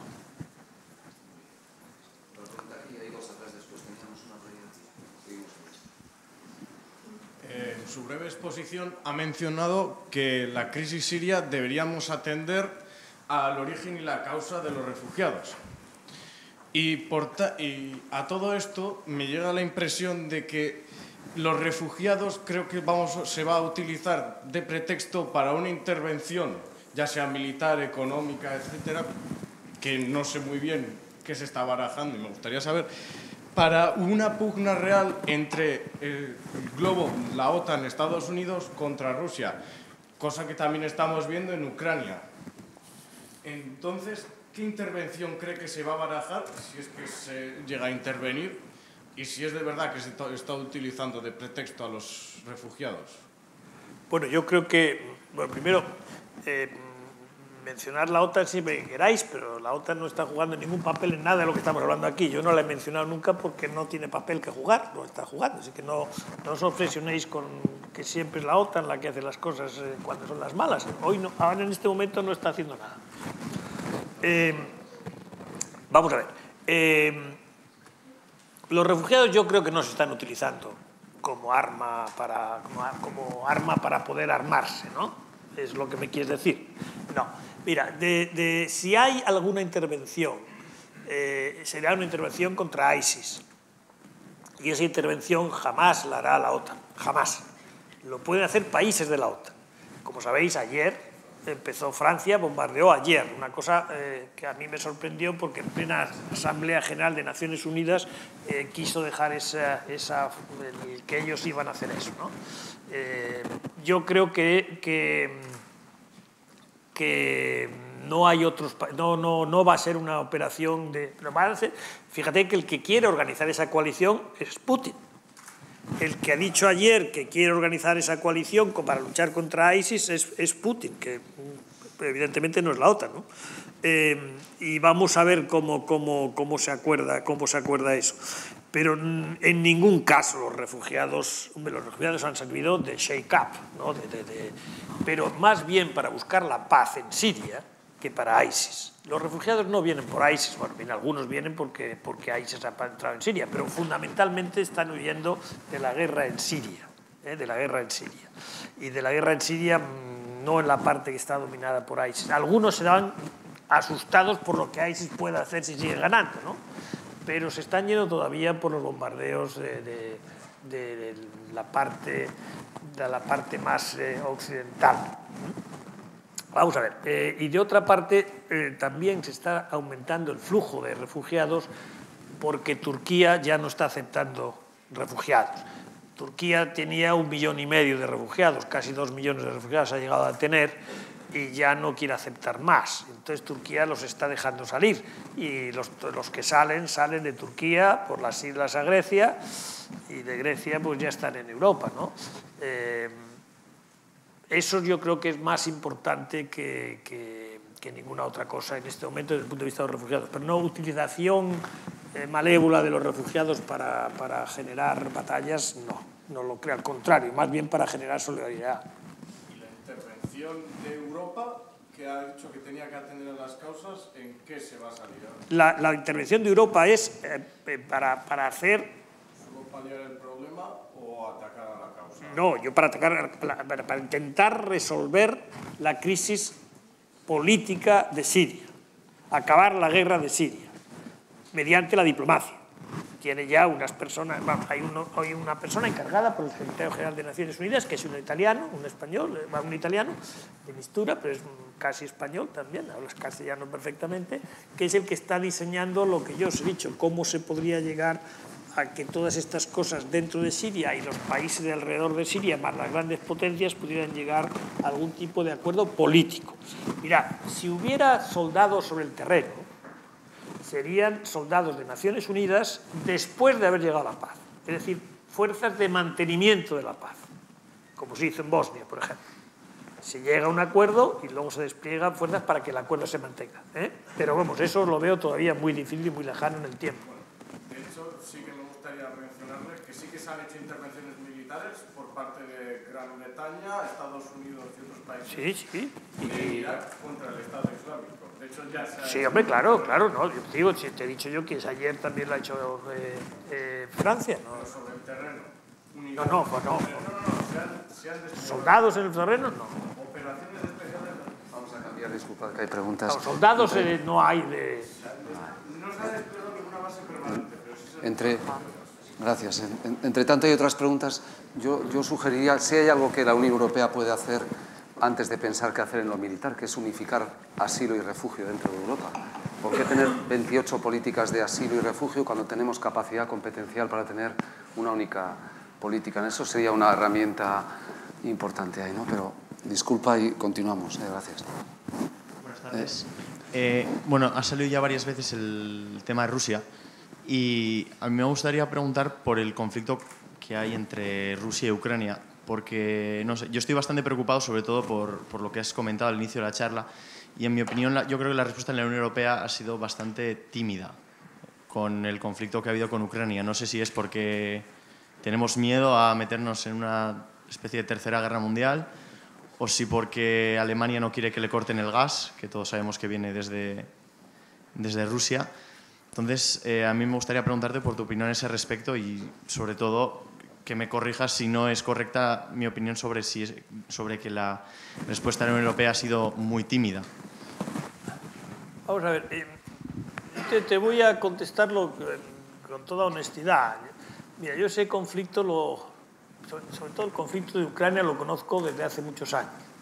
En el año 2004 fue la primera revolución en Ucrania. Yo estaba allí, yo firmé con Chernomyrdin, entonces el representante de Yeltsin, firmamos el acuerdo por el cual Viktor Yushchenko se convirtió en presidente de ese país. 2004. En el 2014, 10 años después, hemos vuelto a tener otro lío, otro problema grande entre Ucrania y Rusia.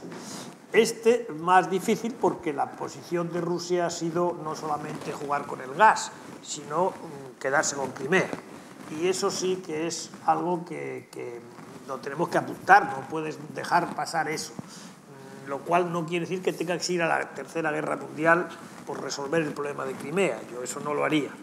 Yo creo que el jugar con esas cosas, yo no jugaría en una frontera como la frontera del este de Europa. Creo que hay que seguir haciendo lo que se ha hecho, que es unas sanciones importantes, porque para Rusia han sido extraordinariamente importantes porque ellos no creían que habría unidad en la Unión Europea para tomar esas sanciones. No es porque tenga miedo a Alemania que le vaya a cortar el gas. El gas de Alemania nunca lo cortará Rusia, porque ese gas no lo puede vender Rusia en otro sitio. Si ese gas ha pasado durante toda la Guerra Fría,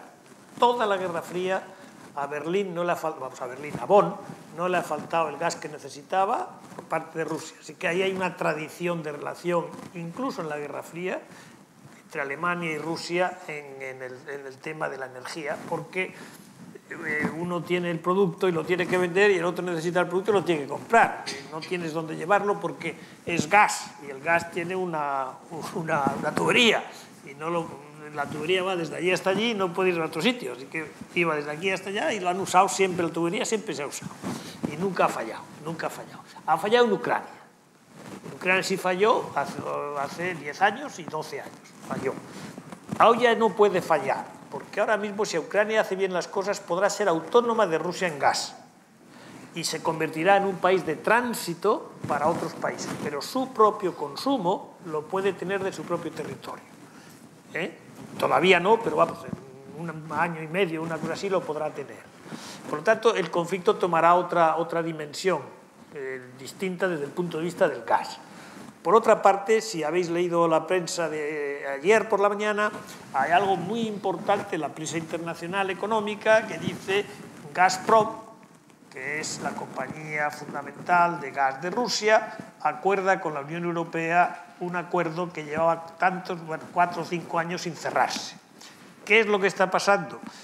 Que Rusia tiene problemas porque Rusia ha hecho unos presupuestos generales del Estado calculando el precio del petróleo a $100.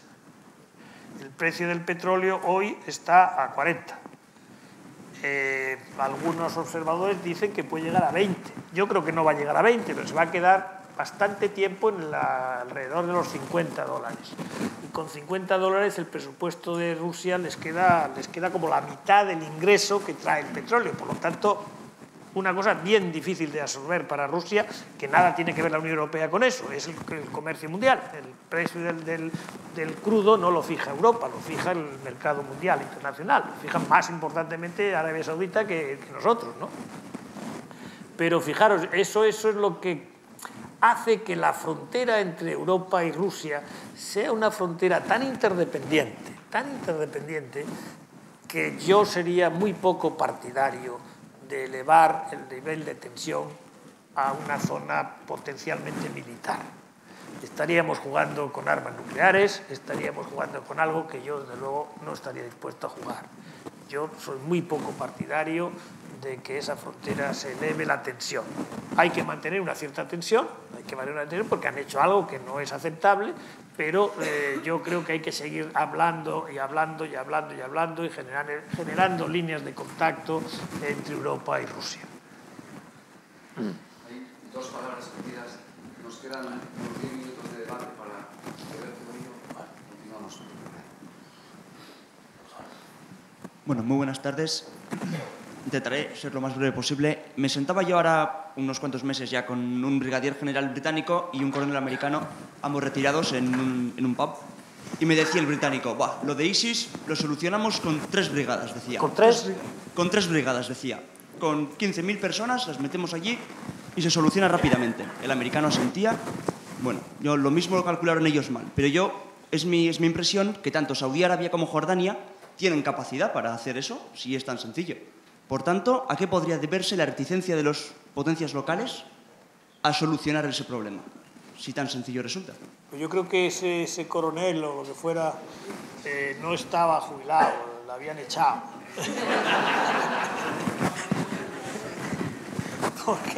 Porque eso no es así. Eso no es así. Es que tienes que entrar en territorios desconocidos. Bueno, es que eso es una operación de una complejidad tremenda. Poner soldados sobre el terreno contra ISIS es una locura, vamos, una locura. A mi juicio, ¿eh?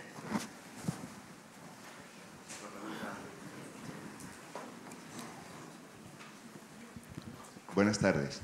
En esa misma línea de las potencias locales, porque se habla de las superpotencias y de los actores directos, principalmente se habla de Siria y del ejército islámico, el Estado islámico, ¿no? Pero se habla muy poco de lo que estaba comentando aquí el compañero, del papel de las potencias locales. O sea, es transparente a las informaciones del día a día. Por ejemplo, el papel de Turquía como representante de la OTAN cara a su entrada en Europa. Por ejemplo, un punto. Okay. Otro punto, la riqueza de Arabia Saudita para recibir a los refugiados en lugar de Europa, que es mucho más rica, tiene más espacio, queda más cerca y son compatriotas, a no ser que los armen y les interese enviarlos a Europa. El silencio de Israel, por ejemplo, en toda esta cosa.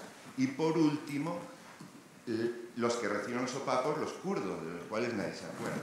Ese papel de las potencias locales ante la inactividad de muchas potencias en base a que Estados Unidos ya no interviene, que ha dejado ese papel a Europa, que Europa ya no va en conjunto como en Yugoslavia, donde allí sí se aprobó una división de los estados y en otros países europeos no, porque, o sea, es todo un lío que de alguna manera hay que explicarle a la opinión pública con sinceridad a través de los medios. Es lo que quiero. Totalmente de acuerdo. Bueno, algo he dejado indicar tampoco hemos tenido tanto tiempo para poder desarrollar todo, pero con la pregunta tuya sí quisiera desarrollar una parte que es Turquía. En Turquía sí os quisiera decir lo que yo pienso que está pasando en Turquía, que es muy delicado. Turquía tuvo elecciones no hace mucho, antes del verano, y tuvo unas elecciones muy particulares. Erdogan quería la mayoría absoluta y no la obtuvo. Y no la obtuvo porque el partido kurdo llegó a pasar el umbral del 10%. Y entonces pudieron entrar en el Parlamento y eso hizo que Erdogan perdiera la mayoría absoluta. Tenían un mes para llegar a un acuerdo de coalición. Pasó el mes, pasó otro mes, fue imposible llegar a un acuerdo de coalición porque Erdogan no lo quería. Y fijaros por dónde, aproximadamente por esas fechas, Erdogan pone a disposición por primera vez de los Estados Unidos de su base militar en la frontera con Siria. Y desde ahí los aviones militares americanos vuelan, por primera vez, hace un mes y medio. Al mismo momento, Erdogan se compromete a bombardear ISIS. Hace un vuelo, bombardea una vez, y a partir de ahí, cuando vuelven los aviones, bombardean al PKK, a los kurdos. Bueno, información, esto es información. Ahora pon tu cabeza a pensar, o pongamos nuestra cabeza a pensar. Erdogan ha convocado elecciones para el 1 de noviembre. Ha convocado elecciones, ha bombardeado a los kurdos, ha roto un acuerdo que tenía con los kurdos de muchos años, o de varios años, por el cual habían llegado a la paz, había ya televisiones kurdas, etc. Pero poneros a pensar, no hace falta mucha imaginación para saber que lo que quiere es que los kurdos no lleguen al 10%, que haya una revuelta contra los kurdos, pues los kurdos han pasado también, como han sido bombardeados, han pasado a hacer actos terroristas.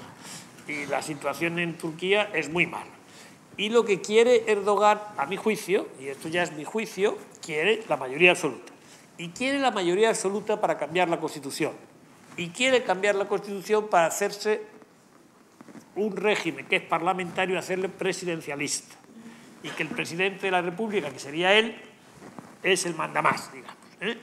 Y eso sería, desde el punto de vista de la zona, muy difícil. Bueno, muy difícil, con muchas consecuencias, porque Turquía se convertiría en una potencia mandada por una persona que es la cuarta vez que es elegido democráticamente, y esta vez ya cambia la Constitución, y yo creo que eso sería muy malo para muchas cosas, desde luego para sus relaciones con la Unión Europea, sin duda, y me temo que también para sus relaciones con la Alianza Atlántica. Pero si lo que me quieres decir es que hay muchísimos intereses particulares que no van convergiendo hacia un interés general de la estabilidad, completamente de acuerdo contigo. Yo no sé si hay todavía una voluntad entre algunos de esos países de redefinir fronteras. Fíjate que hay kurdos en Irak, en la parte norte. Hay kurdos en Siria y hay kurdos en Turquía. Los turcos en Siria son los de que de verdad están peleando contra ISIS. De verdad, los únicos que han derrotado a ISIS en el terreno son los kurdos de Siria. Algo que no le gusta nada a Erdogan, porque eso quiere decir que aplaudimos a los kurdos. Y a Erdogan lo último que quiere es un Estado kurdo.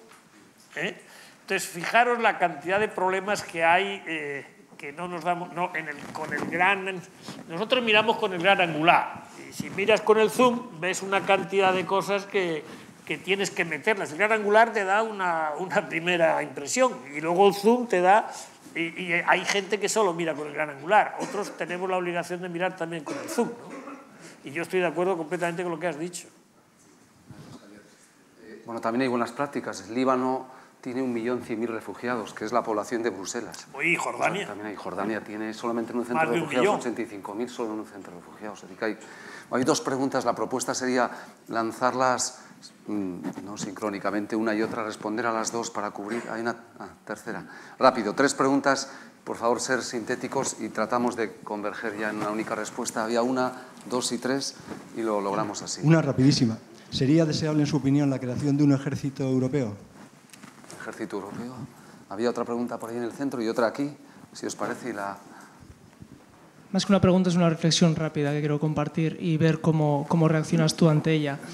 En mi caso, yo cada vez estoy escuchando más de hablar de experiencias, nuevas experiencias de vida, ¿no? Pues experiencias que, sobre todo, en búsqueda de soberanía local, no tanto desde la clave de crecimiento que se plantean cuando se habla de geopolítica de esta manera, ¿no? Sino que situaciones en las cuales son experiencias que, viendo más sencillo y de una manera más ecológica, más económica en ese sentido de nuestros tiempos, de nuestros ritmos también, se plantea una nueva forma de vida, ¿no? Dentro de esa brecha intergeneracional que se ha dado en vuestra generación y en la nuestra, la cosa ha cambiado completamente y la idiosincrasia es totalmente diferente, ¿no? Entonces, yendo por ese cambio, parece que la juventud desde otros planteamientos, y no solamente porque los mayores han emprendido esas situaciones, ¿no? Se están plantando nuevas formas de vida más respetuosas, incluso colaborativas, ¿no? Quería ver desde vuestra perspectiva, desde vuestro sitio, cómo se toman estas experiencias, si se consideran más bien experiencias inocentes que no van a ningún lado o verdaderamente podrían ser una alternativa y cómo estaríais dispuestos a ese cambio brusco. Muy bien. Muchas gracias. Una muy buena pregunta y una reflexión y una tercera y última y así convergemos en todas. Javier. Mi pregunta es más de orden moral que político y es sobre su opinión sobre la utilidad de las intervenciones militares o la guerra en general. A nivel moral, usted personalmente, como persona y como exsecretario general de la OTAN y nosotros como europeos, ciudadanos europeos, ¿qué postura podemos o debemos adoptar ante las intervenciones militares, ¿no? ¿Es una herramienta? ¿Es aceptable? ¿No? ¿Y qué implicaciones tiene? Es difícil poner el contador a cero. Pero... Bueno, o sea, son preguntas muy importantes las tres, que quisiera contestarlas si me dejas el moderador con un poquito de precisión. Sobre el ejército europeo, yo no creo que vaya a haber un ejército europeo en el sentido de un ejército que desfile con un solo mando detrás de la bandera europea. Eso yo creo que yo no lo veré y muy probablemente ninguno que esté aquí lo va a ver. Lo que sí, porque Europa no quiere tener un ejército para ir a la guerra. Europa no irá a la guerra nunca. Europa como tal. Los países de Europa no tienen voluntad de ir a la guerra. Europa tiene voluntad de hacer operaciones de paz, mantenimiento de la paz o instauración de la paz, separar contendientes, pero no ir a la guerra. Y por lo tanto, sí quiero que haya una unión de defensa y de seguridad en Europa, que no la hay. Hay 28 países, hay 200.000 millones de pesetas que nos gastamos todos los años. 28 ejércitos. Yo creo que si hiciéramos una operación de unificar muchas de estas cosas, podríamos hacer más y hacerlo, a mi juicio, más barato. Por lo tanto, yo sí defiendo una unión europea de seguridad y defensa. De lo mismo, dando a la palabra unión el mismo sentido que le doy a la unión monetaria o a la unión energética. Una unión quiere decir una parte de países que quieran integrarse más en materias de seguridad. Y digo más, la diferencia entre seguridad interior y seguridad exterior cada vez es una línea más difusa. Fijaros los refugiados, por ejemplo. Seguridad nos generan cuando vienen aquí una seguridad interior, pero traen causa de una seguridad exterior que es Siria, que podríamos haberlo arreglado. ¿Sí? Que la diferencia cada vez es un continuo mayor, la seguridad interior y la seguridad exterior. Por lo tanto, eso es por donde va a ir el mundo del futuro. Deberíamos ser capaces nosotros, que estamos todavía sin haber cerrado la cuestión de seguridad y defensa, hacerla de tal manera que estuviera más ajustado a los conflictos de mañana que a los conflictos de ayer. Pero insisto, quédate con la cifra de 200.000 millones, que es mucho, ¿eh? Si fueran euros, si fueran en cifras americanas... Ay, perdón. Vamos a pasar a otro lado. Pero no me digas que no habéis oído nada. Sí. Soy de tu chaqueta también. Quédate con los 200.000 millones. Pesetas o euros. De euros, pero vamos, que son, en términos anglosajones, serían 200 billones. Fíjate, cuando lo cambias a billones suena mucho más duro, ¿no? Pero suena mejor. Bueno, eso sí te lo quiero decir.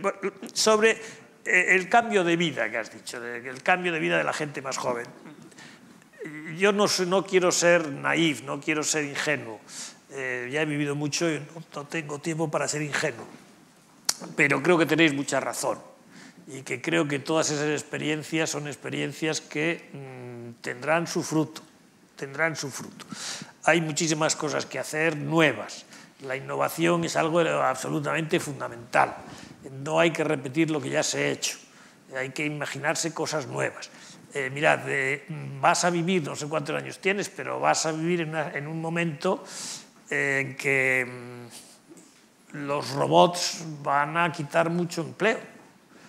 Todo trabajo redundante, muy probablemente dentro de 30 años lo haga un robot. Bueno, cuando dices eso, te quedas bastante impresionado. ¿Qué va a pasar con el empleo? ¿De dónde vamos a generar empleo? Pues todo eso es qué tipo de vida hacemos, ¿no? Cómo nos organizamos para vivir y poder vivir dignamente nosotros y los que viven peor que nosotros. Yo os quiero dejaros solo una cifra para que la pienses. Nosotros somos en este momento en el mundo 8.000 millones de personas. Hemos pasado ya, y dentro de muy poquito seremos 9.000 millones de personas. Sitúate en el año 2020. Seríamos 9.000 millones de personas. Y tendríamos un aumento de personas en la clase media de 200.000 millones de personas. Van a subir de la pobreza a la clase media de aquí al año 30 o al año 40. Bueno, imaginaros lo que eso supone con los recursos escasos que tenemos. Estamos peleándonos por el tema de cómo mantenemos nuestro planeta contra el cambio climático, etc. Fijaros, si esas personas que están hoy comiendo arroz, o algo parecido al arroz, imagínate que una vez al mes quieren tomar un filete de ternera. Una vez al mes. 200.000 nuevos,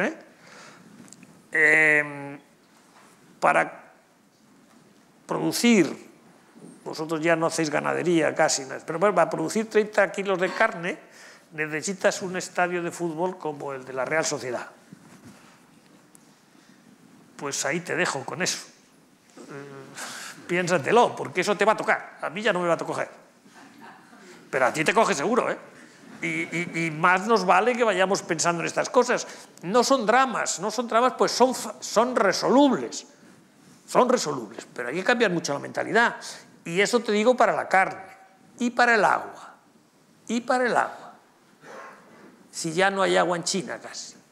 ¿Y cómo os planteáis vosotros esos posibles cambios que se puedan dar desde vuestras estructuras, desde vuestra visión, vuestro enfoque ya de tanto desde esa lógica? El mío te lo digo clarísimo. Yo estoy jubilado, lo único que hago es dar clases, lo único que hago es hablar y tratar de convenceros de que o vamos a una gobernanza más importante desde el punto de vista global o no saldremos. Por eso es tan importante la reunión de París de diciembre, porque es la reunión más importante que se hace en París, además, para resolver los temas de la globalización del clima. El tratar de gestionar bien un bien público global, como es el aire puro. Bien público global, que no sabemos quién lo gestiona. Los bienes, sí. Un apunte. El 22 de octubre vamos a hablar sobre Narbona, sostenibilidad con Cristina Narbona. Cristina Narbona, que eso lo conoce mejor que yo. Estamos todos invitados el 22 de octubre a Cristina lo va a hacer. Ese tema. Bueno, te digo todo eso, el agua, todas estas cosas son cosas que las tenemos. Y yo, desde luego, a lo que me dedico fundamentalmente es a predicar sobre la gobernanza global. O hacemos cosas más unidos y más dedicados con instrumentos que nos permitan generar y saber quién produce los bienes públicos que son necesarios para que vivamos globalmente. El mundo es global, no hay duda, los problemas son globales, no hay duda, las soluciones deben ser globales, no hay duda. No tenemos las instituciones para dar las soluciones. Entonces hay que trabajar en ese tránsito de la solución global, la institución global que es capaz de generar soluciones globales. Y eso es a lo que yo trato de ayudarte para que cuando tú llegues tengas una cosa un poquito mejor de lo que he tenido yo desde el punto de vista de gobernanza global. Bueno, la moralidad de la guerra. Vamos a ver, yo creo que el mundo de paz, la paz es mucho más noble que la guerra. Yo lo que sí creo que la guerra es a veces necesaria. Espero que cada vez sea menos, pero creo que a Hitler no se le podía derrotar nada más que por la guerra. No había negociación posible con Hitler y por lo tanto pues una generación de europeos murieron millones y fue una catástrofe monumental, pero porque era monumental la amenaza, ¿no? Pero yo creo que en el mundo en que vivimos hoy la guerra puede ser cada vez más lejana. La guerra, quiero decir, la guerra entre grandes potencias. Yo creo que las guerras en marcos más pequeños, en marcos regionales, puede haberlas y puede seguir habiéndolas. Las hay en Congo hoy, no solamente las hay en Siria, las hay en Congo, las hay en África, hay en el Sahel, pero no son guerras que lleven a guerras globales. Yo creo que eso, afortunadamente, yo creo que no lo vamos a ver. Creo, me puedo equivocar dramáticamente. Pero sí creo, por ejemplo, que hay algo que tiene que ver con la responsabilidad de proteger. Ese fue un concepto que salió hace dos Asambleas Generales de Naciones Unidas, que es que los países miembros de la Organización de Naciones Unidas asumen la responsabilidad de proteger. La responsabilidad de proteger es que un país pueda, a la llamada de otro que le están un dictador o que los otros países tengan responsabilidad para proteger a esos. Eso se ha llegado a hacer con algunos abusos. Bajo el lema responsabilidad de proteger has querido cambiar un régimen, por ejemplo. De eso algunos ejemplos hay, ¿no? Pero fíjate si le damos la vuelta a la expresión. En vez de decir responsabilidad de proteger, derecho a ser protegido. Entonces eres tú el que lo pides. Yo tengo derecho a ser protegido, yo pido que me proteja. Es decir, en vez de que sea el grande el que dice yo voy a proteger a ese, ese me pide a mí que le proteja. Y ese tiene el derecho de pedirme a mí que le proteja. Entonces, parece que es una pequeña cosa, pero es muy importante, porque para hacerlo por pasar por una resolución de Naciones Unidas, por ejemplo, es mucho más fácil si te lo piden que si tú eres el que lo decides. Bueno, pero moralmente yo la guerra creo que hay que desterrarla. La violencia hay que desterrarla, somos seres humanos, yo soy kantiano en eso, ¿no? Pero me ha tocado cosas muy graves. Yo he sufrido muchísimo con todas estas cosas, me tocó unos momentos de la historia europea que no se los deseo a nadie, Hoy afortunadamente está todo eso mucho mejor, pero pudo estar peor. Pero vamos, en eso te soy muy sincero, creo que la guerra no puede que sea necesaria, en algunos casos, por razones de proteger, pero creo que no vamos a vivir guerras como las creo yo, que no vamos a vivir guerras entre Estados. La única guerra que tiene hoy sentido entre Estados potencialmente es China. Si hay un momento en que China... Pero yo tengo la confianza de que China no va a cometer un error de esa naturaleza para ir a una guerra, una conflagración mundial, de potencias mundiales. Creo que no lo va a pasar. Pero bueno, soy un gran optimista, Llega el momento del epílogo. Eskerrik asko, Javier. Merezi duela pena, nik uste dut egon geha ia bi ordu eztabaidatzen. Hemos estado casi 2 horas debatiendo, ejerciendo algo no habitual en este país, que es convivir desde la discrepancia y ejercer la libertad de expresión lícita. Me parece un ejercicio de civismo que nos tiene que marcar una senda nueva. Nos han quedado muchas cosas en el tintero, pero Javier es buen amigo de Donostiarra y de los vascos y tenemos la capitalidad cultural en ciernes, ya viviéndola, y le hemos prometido una invitación a la que ha aceptado. No hemos hablado del Tratado de Libre Comercio, que es un tema especialmente delicado e importante en la geopolítica y la geoestrategia, porque el derecho internacional privado sustituye al derecho internacional público en el poder de ese ámbito. Han quedado muchas cosas en el tintero, pero creo poder expresar la expresión de todos y todas. Hemos aprendido mucho y eso, con tanta información como recibimos, no selectiva, nos dejas un pozo de destilación, de reflexión muy importante. Quería pedir un aplauso especial para Javier.